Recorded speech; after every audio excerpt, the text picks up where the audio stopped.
Alright, what's going on, y'all, man? So, time to talk about one of the top prospects here in the state of Georgia, and that is Kaiden Prothro. Alright, now, per Hayes Fawcett, Prothro is down to a top 5, very significant. Obviously, this kid is a stud. When you look at everything like that, what he's able to accomplish over the course of his career, over 1,000-yard seasons, 2-time state champ with Bowden.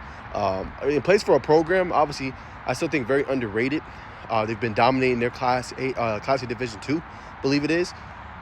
But they got a great head coach, Rich Finley, who does a great job in training them every single, year around, January, really right after the season's over.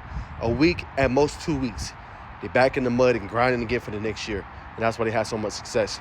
So that is kind of like the culture that he's coming from. He knows how to train well and things like that. He knows how to make sure his body is ready to go every single season, man. So you're getting a workhorse when you think of this tight end. It's more than just the 6'7", 210 athleticism and things like that. He could bring so much more to the table. He can block at a high-end level.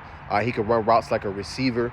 He could potentially, on the next level, project as a receiver with his height. Never know, but he could do everything. The dirty work, blocking edge rushers, sealing out, whole bunch of different things, man. This is an elite prospect. But the reason I wanted to bring up this video is because I have several programs that follow me. I have Auburn fans that follow me on my platforms. I have Georgia fans and Florida fans that follow me. So for Florida fans, you're thinking like, I don't want to say the next Kyle Pitts, but you're thinking of a generational talent kind of in that sort of a sense, right? A guy that can come in and be a contributor early on, right? Can really help the Gators in their offense, be a safety blanket moving forward. By that point, DJ Lagway obviously should already be comfortable. He'll be, after completing his sophomore year, probably one more year left. He should feel pretty good, but you're thinking of a guy that can come in and can contribute early. If you're a Georgia fan, right, we know what you're producing at tight end. Likely will come in and be a death piece for you. The reason I say that because you already got 2 great tight ends now. You got Oscar Dope, who's returning another year lost, and luckily, and then you got obviously Ethan Barbour, and you have Elias Williams. So likely Prothro will be a good death piece for you moving forward. Now, that's not saying that Prothro can't come in there and eventually play. I just think year one, that's the way he would be for you. Auburn, another team I think he could play potentially early on.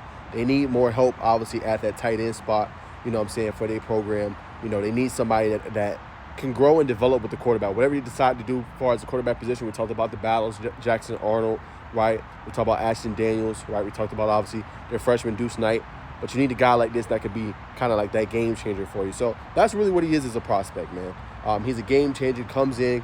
I think he can contribute early to most of these programs of his top 5.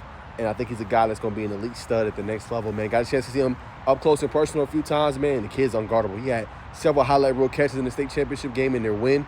They went up against Brooks County, a highlight reel head top catch. He can go up and catch it in coverage. He's a great route runner. Good yak guy as well. He can just do a little bit of everything, man. So, whoever lands this stud, you're getting an elite prospect, getting a guy that can come in and be that next level talent, man. So, I think he's elite. I think he's underrated to a degree, too, because he's a 4-star. I think the kid should be a 5-star. That's just my humble opinion with how he works, how he carries himself, how elite of a talent he is. I think he should be a 5. But for most prospects, he's clearly a 4-star, but he should be a 5. I think he's going to be a great contributor. But for Gator fans that follow me, man, hey, Coach Napier not playing, man. I know y'all also seen that y'all in the running for a heavy 2026 prospect that Florida State wants or is committed to Florida State. So the Gators continuing to recruit at a high level. Just got to see it transition on the field. But if you're a Gator fan, man, you got to like this. You in the running for several high-end prospects. So continue to recruit at a high-end level, and that's going to help the Gators moving forward in all of these programs. But comment below your thoughts on Kaiden Prothro announcing his top 5. And if you're a contender, how do you land him?